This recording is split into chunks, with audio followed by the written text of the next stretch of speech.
focuses on science-backed, actionable steps towards your best year ever. Hi, I'm Santa, your host. Today, we're kicking off a new 10-part series with one of my favorite poets of all time, Henry Wadsworth Longfellow.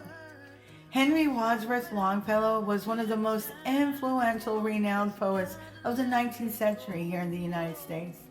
He was born on February 27, 1807, in Portland, Maine, which was then part of Massachusetts. Longfellow was the second of 8 children in a prominent family. His father, Stephen Longfellow, was a lawyer and a state congressman. From a young age, Henry showed a great interest in books and poetry. At the age of 15, he entered college, where he met Nathaniel Hawthorne, who also became a very celebrated writer. After graduating, Longfellow accepted a position as a professor, but first he spent several years traveling and studying in Europe. These travels deeply influenced his work, enriching his style with a deep knowledge of European literary traditions. Upon returning to the U.S., he began his career as a professor of modern languages at Harvard and published his first book of poetry, Voices of the Night, which we're going to talk about today. His popularity grew rapidly with works such as Evangeline in 1847, the Song of Hiawatha in 1855, and Paul Revere's Ride in 1860. Throughout his life, Longfellow was known for his accessible and melodious style, which earned him a huge audience, both in the U.S. and abroad. Despite his professional success, Longfellow's personal life was marked by tragedy. His first wife, Mary Storer Potter, died in 1835 during their trip to Europe. He later married Frances Appleton in 1843, with whom he had 6 children, but Frances tragically died in a fire in 1861. Despite these hardships, Longfellow continued writing and working. Henry Wadsworth Longfellow died on March 24, 1882, in his home in Cambridge, Massachusetts, leaving a lasting legacy as one of the giants of American literature. His poetry is characterized by its clarity, its humanity, its musicality, and it continues to be read and celebrated and studied actually around the world. Longfellow was also a man of deep Christian faith, and he often wove themes of spirituality and morality throughout his work. This characteristic sets him apart from many of his contemporaries who actively sought to challenge religious conventions and traditional beliefs. Unlike writers who questioned or critiqued religious doctrines back in his day, Longfellow affirmed the value and comfort of Christian faith. His poetry often reflects a serene acceptance of divine providence and an emphasis on the redemptive aspect of spirituality. His work often emphasized moral lessons and the virtues of kindness, compassion, and humility. Poems like A Psalm of Life encourages us to live purposeful and morally upright, suggesting that faith and goodness are central to a meaningful existence. Many of Longfellow's works have a didactic purpose as well, aiming to teach and uplift rather than to provoke or question. This makes his poetry accessible and comforting, relying on familiar religious motifs and ideas to guide us. The way he contrasted with his peers and his contemporaries at the time, I'll just pick a couple of the most famous. So Emerson, who I absolutely love, Ralph Waldo Emerson, and his transcendentalism. Emerson's transcendentalist views emphasize an individual connection with the divine, independent of organized religion. He challenged traditional structures, while Longfellow actually appreciated nature's spirituality. His views were more aligned with Orthodox Christianity, and I absolutely like Emerson as well. He was absolutely great. And I do believe in the individual connection as well with God. Walt Whitman and humanism, another peer of Longfellow.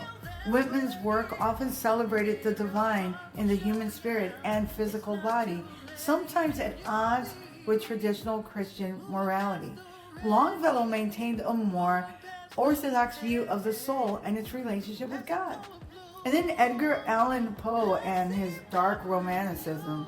Poe explored themes of death, decay, and the supernatural in a way that often challenged conventional beliefs. Longfellow, conversely, focused on the comforting and hopeful aspects of spirituality. So that's how he contrasted with his peers at the time, all noteworthy writers.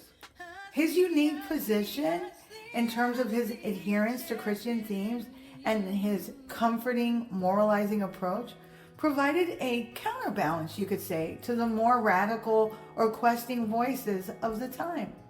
His work offered a sense of continuity and reassurance that resonated, earning him widespread popularity and enduring respect.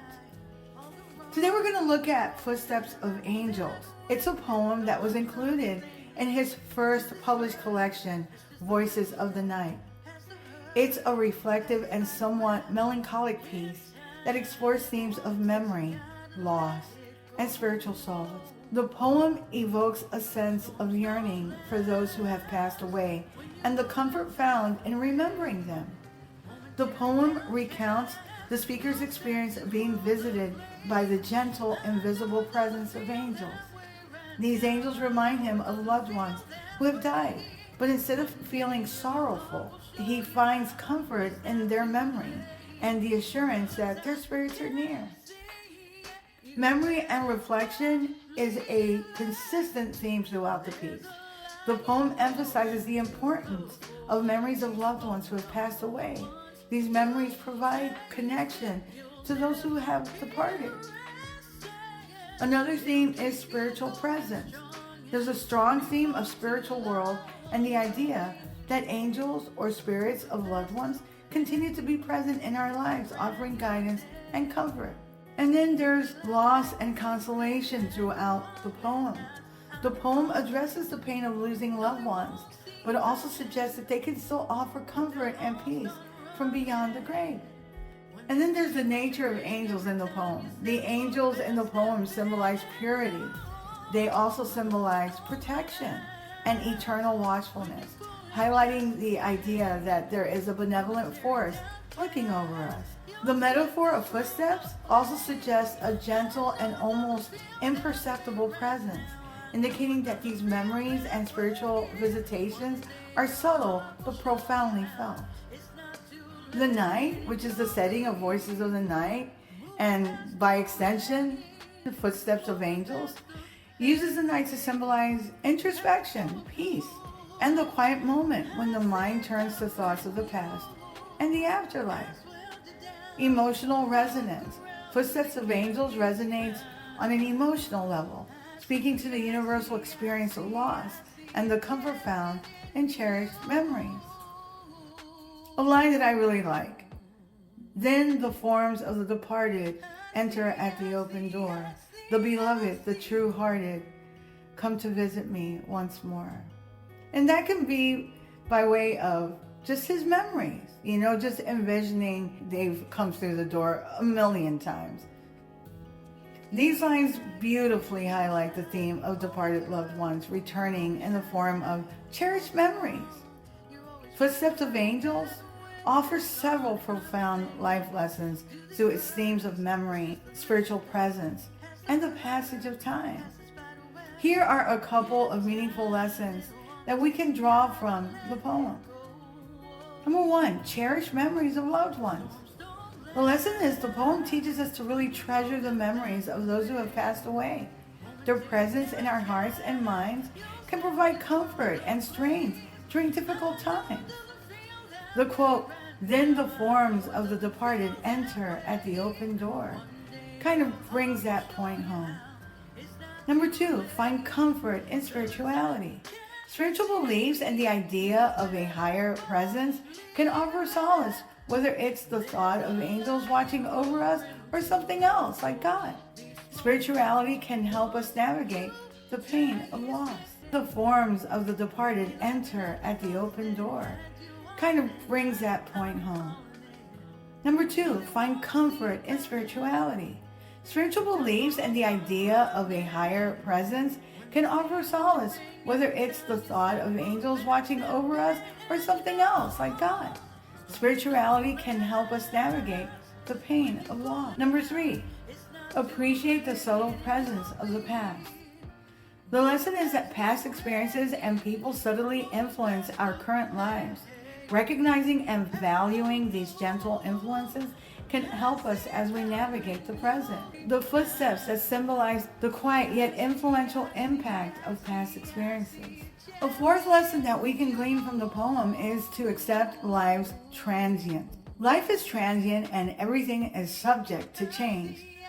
Creating more moments that bring a smile to your face is key. Maybe try to cross a couple things off of your bucket list. Number 5, embrace quiet moments of reflection. The lesson is solitude and quiet moments, often depicted as the night, are valuable times for reflection and emotional processing. And lastly, hope amidst sorrow. Even in sorrow and loss, there is hope. The memories of loved ones and the belief in a spiritual presence can provide a sense of peace and hope for the future. The quote, "And the angels shall fold thee closer to their rest," suggests that there is peace and comfort to be found even in the face of sorrow. Footsteps of Angels encourage us to treasure our memories, to seek comfort in spirituality, to value the subtle presence of past influences, to accept the fleeting nature of life, to embrace moments of quiet reflection, and to find hope amidst sorrow. Just for the record, Henry Wadsworth Longfellow's poetry, particularly his approach to law, solace, and religion, aligns with various psychological and sociological studies that explore how individuals find comfort and meaning in the face of grief and hardship. Research in psychology, particularly in the field of grief counseling, suggests that cherishing memories of loved ones can be a vital part of the healing process by continuing bonds and maintaining an ongoing connection with the deceased through our memories. By reflecting on these lessons, we can gain a deeper understanding of how to navigate life's experiences with grace and wisdom. If you like what you're hearing, don't forget to leave a review. You can also read a full transcript of this podcast episode and all of my podcast episodes on my blog, DoThisFirst.life. You can also subscribe to my YouTube channel at Do This First. I'm trying to get to 10,000 and right now I am at 5.58. Thanks, guys. And I'll continue to update that amount on each episode. You can also sign up for my new weekly newsletter, which will help you get your week started on a positive note, and updates on coaching, books, merch, and my public speaking engagements as they become available. Tomorrow we'll continue with our new 10-part series on the poet Henry Wadsworth Longfellow. Till tomorrow. Moving past the rain.